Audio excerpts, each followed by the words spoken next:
Okay, we need to talk. Some of you who follow my channel for quite a while probably noticed there's been a lack of videos recently. For example, we're nearly at the end of the season.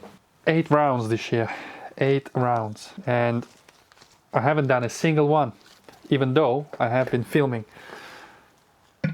every round. And next weekend it's Snetterton. The reason why I haven't done any videos about time attack racing is because the first 2 events, Cadwell was a bit of a write-off, and it was like, there's nothing really to shout about. And then Donington, and I was really busy with work. I actually had a day job, so to speak. I was working as a photographer at a local car auction place, taking pictures of cars, sometimes twice a week, sometimes once, sometimes I've done 3 times a week. 3 times was way too much. I couldn't do any carbon work, any of the car, and I was like, you know what, it's kind of, the pay was pretty shit, but it was interesting. I am a photographer. I've done photography for 20 odd years, maybe more. Product photography, that is, if you're wondering. I don't do weddings or anything, so pretty much things that you buy online. Amazon, have so many clients from Amazon, you know. So if for some reason you buy something and it shows up and it looks nothing like the picture, you can partly blame me. I'm part of the problem. Yeah, that's what we do. We make things look $1 million, even if they're just bought all from the same factory in China. So because I was so busy and this and that, and I was like, oh, I can't be bothered. And I have to admit, as difficult as it is, I've done YouTube, for those who know me, for, well, a long time, but I've been monetized for 6 years now. 6 years. And yes, it brings a little bit of income. You can't even really call it an income. I roughly get, I mean, between us, I roughly get 13 to 1400 pounds a year. That's about 110 pounds, give or take, monthly from YouTube ads, revenue, and all that stuff. It's nothing really.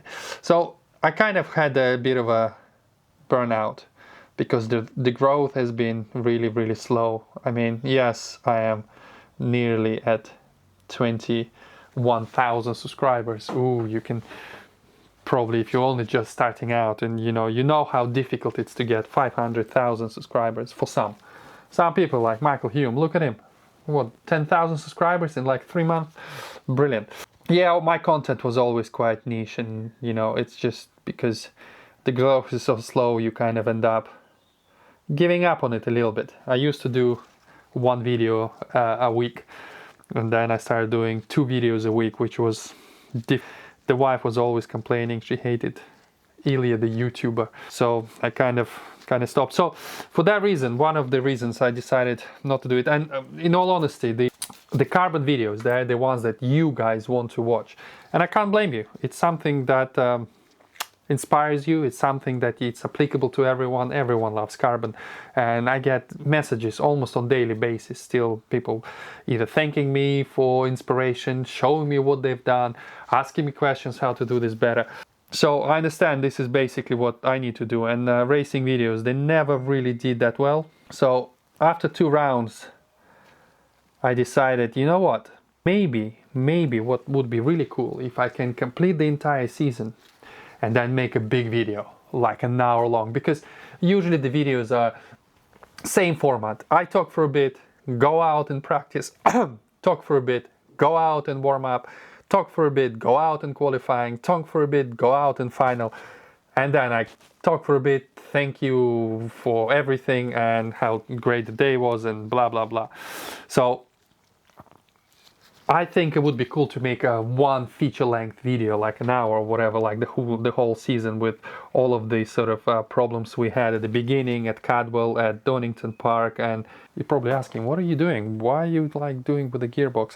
Yeah, the gearbox is all apart. That's part of the video, but nothing major, just changing the bearing. So yeah, I'll make a big video. So I have so many videos carbon wise that I need to edit, and so many other ones.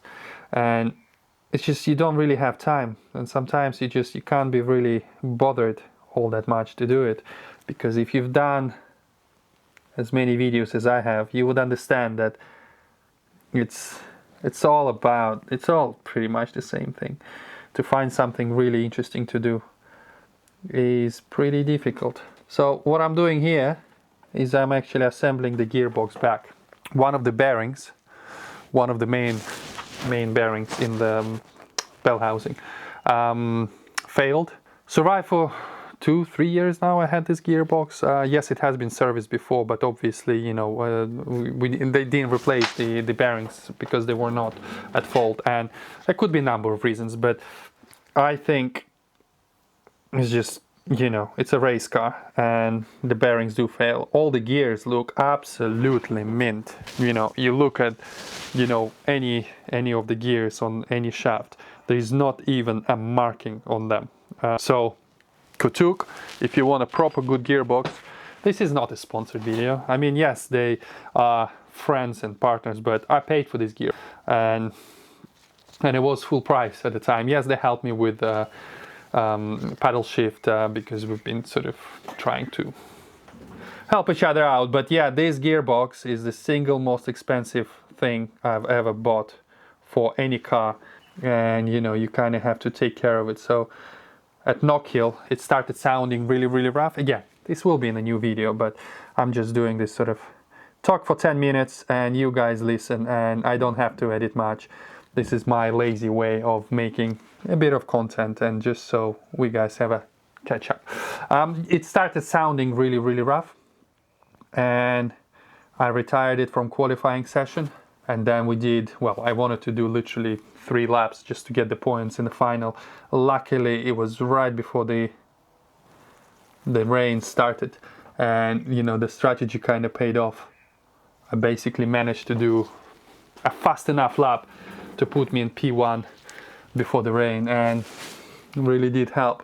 So yeah, the bearing has been replaced. I shimmed everything already, which meant I had to take the gearbox apart quite a number of times. So now I'm just gonna be putting the bell housing cover. It's a bit of a reverse of normal O2M. O2M you kind of assemble from the back, but because this is a billet, comes in 3 different parts, you'll see it in a second, you kind of assemble it from the bottom or front up, so to speak. Almost lost the train of thought. What was I saying? So yeah, I guess a real question I need to ask you guys is, what videos do you want to see? I suppose if you're really into carbon, you're not even gonna watch this video, so it's almost irrelevant. It's almost like I need 20,000 of you to watch this video and tell me what you think. Shall I carry on, or it's fine as is on occasional video here and there, or you really want me to sort of push it? Because frankly, after 6 years reaching only 20,000, looking at other YouTubers, I don't think I'll ever reach 100,000. It's just, I don't know, I guess I am not as good at making videos as I thought, and that's simply the reason. You know, you're only as good as your content. If you're not guys watching it, then it is what it is, I guess. Next thing is the actual cover. I have cleaned everything, and I am putting extra lubricant on the bearings. It's not strictly necessary. This is basically Lucas heavy duty modified. This is what they use for assemble engines, and I think it's a good idea to put some on the bearing, because obviously I cleaned it. Some brake cleaner probably got into places, and you know, you don't want it to sort of do the initial spin on a dry bearing. So the diff is inside. Now we put this thing, trying not to forget things because I don't want to do it twice. So where do you stand in this championship, you're probably asking, Rusky? Well, currently I am 3rd in the championship. I am sincerely hoping that I would be able to get enough points at Snetterton next weekend to edge me into the second place. There is absolutely no way I can get into the first because Michael Osborne just too fast. The car is too fast, the driver is too fast, and I've had not the best beginning to the season. So we cannot possibly hope for a first podium finish at all. But again, never know what might happen. But the priority right now is to assemble this thing somehow, if I can remember how everything actually goes. What's happening next year, you're probably saying? I don't know so either. I mean, ultimately, and I've said it before, I want to go to World Time Attack, which is in Australia, Sydney Motorsport. That is the ultimate goal, but it's not going to be cheap. Still kind of hoping that sponsors would be able to help with, I mean, we realize it's not going to be free, obviously, but we're really hoping that some sponsors would come on board and help us with certain logistical issues we might encounter. It would be amazing. I am confident this car can perform really well and show some of the big boys what a home build sort of DIY race car can do at the helm of a guy who doesn't really care.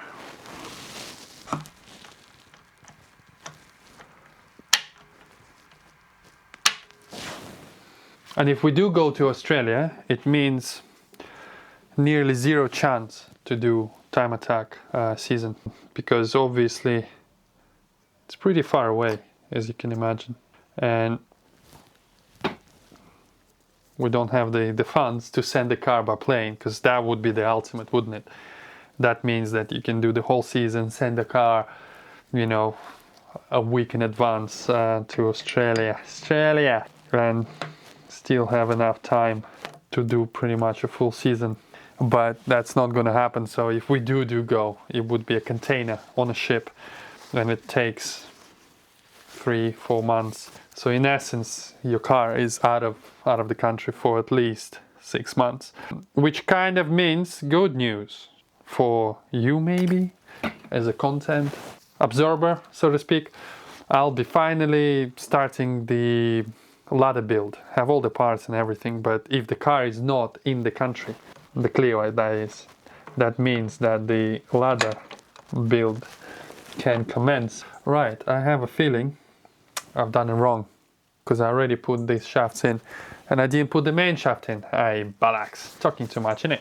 I don't know what to say. Honestly, working with the sequential gearbox from Kotuk, so nice. So much nicer than, I mean, obviously you'd say, hey, for the price, I'd rather work.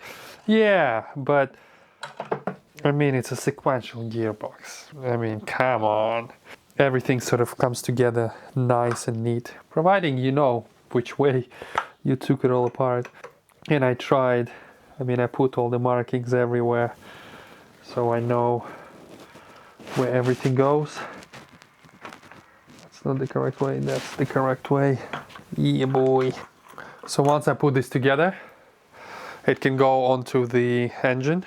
What I've done with the engine, actually, I should have done it at the end of, well, in the middle of 2023 season. I didn't know this, and I've just been told by the Tigiva boys that they've done it multiple times. Retorque the head, because I'm running a thinner gasket. This is a 2023 season engine. I haven't made a video about what happened to the amazing engine that me and Eden built, one of each. There's a little snippet. Say hello to Rodney. Say hello to Rodney. Yeah. Conrod bolt failed, snapped, and basically that sent the rod through the block, spectacularly fountaning everything. Big cleanup on the dyno as well. Yeah, exploded. I wanted to make a video, but I have all the footage and stuff like that. I don't have the footage of the actual explosion. And it's one of those things. It's like, what do I say? Yeah, we built the engine. Yeah, it went on a dyno and it exploded. It's like, okay. There's not much action because I don't have the video of the explosion. It wasn't even the explosion. It was just a rod through the block.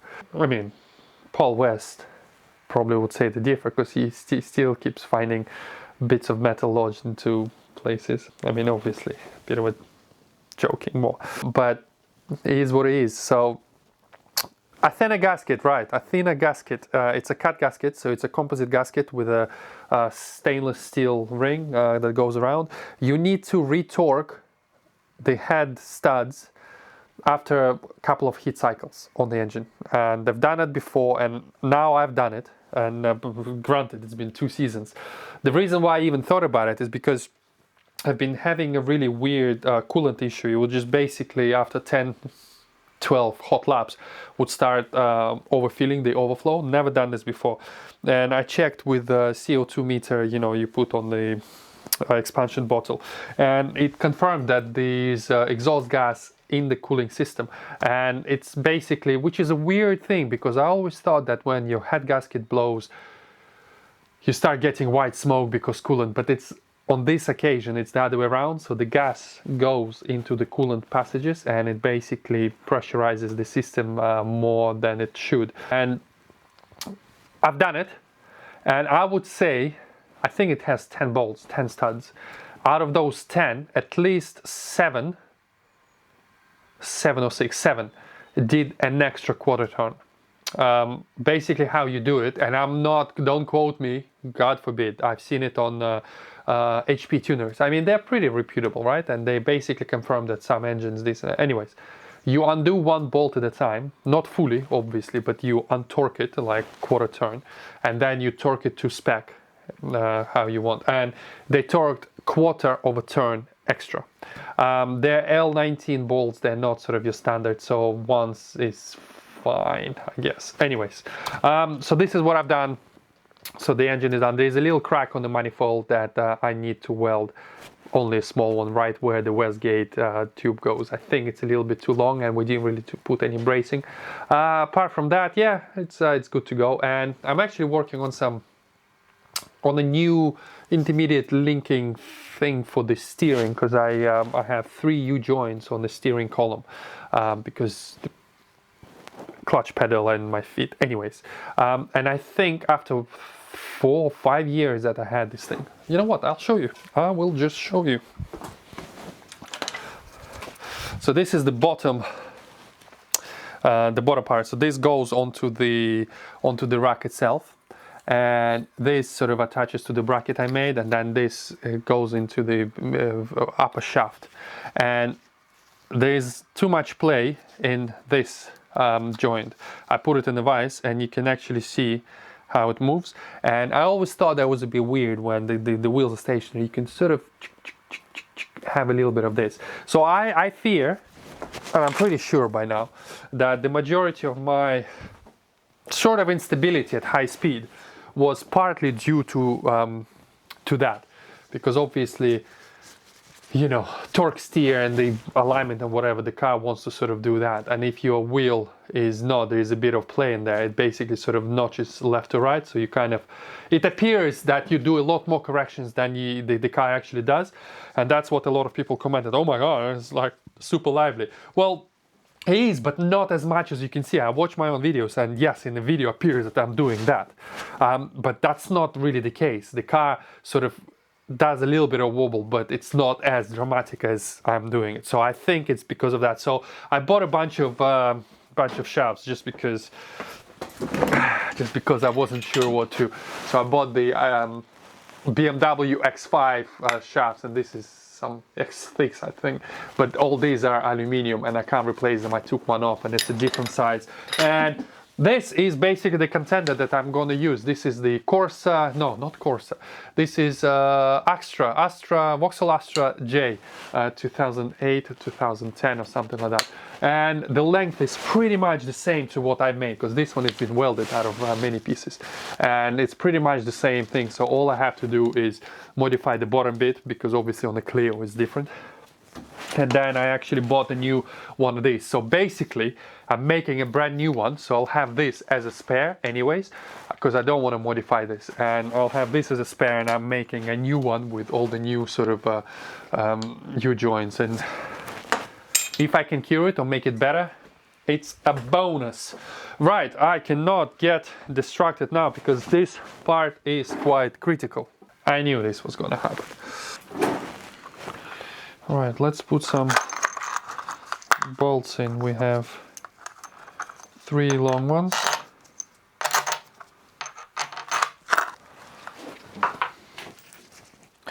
Three short ones. The cool thing about this gearbox, well, apart from it being sequential, is that this part and the top part, they have an O-ring, sort of a custom really long O-ring, so you don't need to put any sealant or anything. The bell housing, yes, you put a bit of silicone, but this sort of like takes apart. Being a front-wheel drive box, you can't change final drive or anything like that at the race. You know how on some rear wheel or whatever you can sort of open them up, take it off. Maybe it's only in the rear diff. Anyways, you can't really do that. It does make it easy-ish to sort of work with, but you're still a bit limited with whatever. That's a top tip. When you take something as complex as this, you have to try, how does it go? Like that, I think. Yeah, so you remember where every ball goes. Very helpful. So, what was I saying before about racing or anything else in general? Totally lost. We have a small shim here for this and one for this. What we need to do now is figure out if this goes like this. This bearing has 2 holes closer together, so I made a stud yesterday, so when I put it over the top I can make sure that it goes where it's supposed to go.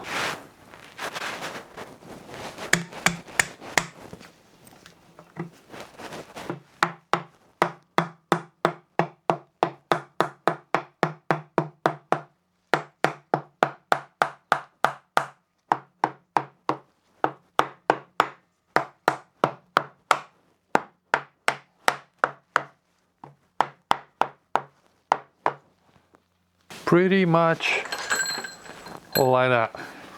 And now we have to put these small bolts.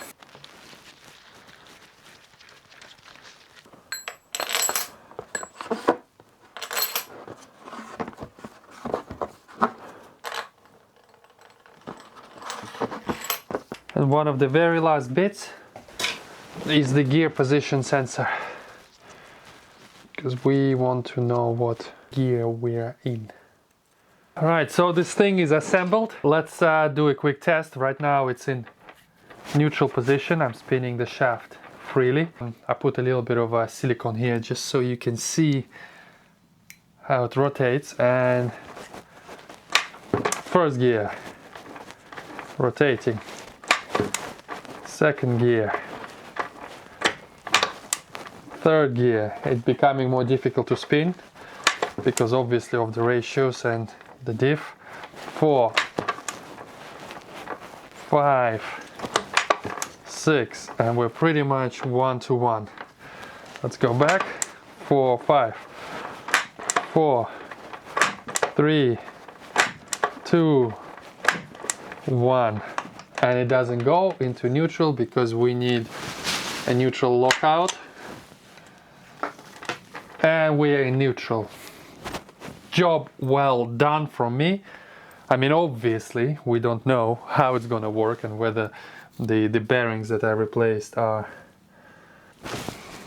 sufficient to repair the box, but I am happy. I am happy and I'm confident, and all it needs is just oil and bolt it back onto that thing. But I think next would be do the shafts for the steering, weld the manifold, and then I'll put the gearbox on it. And putting it back is a reverse of taking it out, obviously, but half a day, if that. It's just basically connecting everything together and putting all the fluids in, clipping all the plugs, and we are basically ready to go. The plan is I don't know, you know what, I'll edit this and you will see this tonight, Sunday. The plan is to do Javelin Sprint Series on a Saturday, because usually it clashes. And if you remember, if you are one of those OGs on my channel, you remember that the very first competitive event was with Javelin Sprint Series back in 2019, I believe. And I always wanted to go back. It was kind of interesting event, even though you don't get much seat time. I think it's only 6 timed runs, but it's fun. It's fun against the clock. It's a sprint. It's a sort of standing start, but it's always kind of clashing with time attack, so I never had the chance to do it. But this time, they're at Snetterton, literally the day before. They're there on Saturday and we're racing on a Sunday, and it will just help, you know, test the gearbox, and maybe we'll get on the podium in Sprint Series and get a 3rd place or something, because I hear Adrian Smith is pretty fast and 4-wheel drive, and I'm not sure how this will fare with that. Anyways, it will be fun. Sprint Series Saturday, Sunday time attack final round. And then watch out for the video, for the big feature, 1 hour probably, or maybe longer, the full season of time attack on some ups and downs and all the bits and pieces. And if you really want to see more carbon work, let me know. Do you want to see the same of the same? Because I've done so many roofs for the Clio now, for the Fiesta, and so many splitters, and I tend to not film them at all because I just want to get on with it, because it became like a job, not a mundane thing, but a job is a job. And because I've done so many, it's like, how many of the same splitter do you want to see? You know what I mean? But if you are interested, you know what, I'll make them. Or maybe you want a different format. Do you want some who am I talking to? You're probably not even watching till this far. Anyways, guys, thank you very much for watching. I will see you on the next one. Don't forget to subscribe, like this video if you do, and I'll see you in the next one.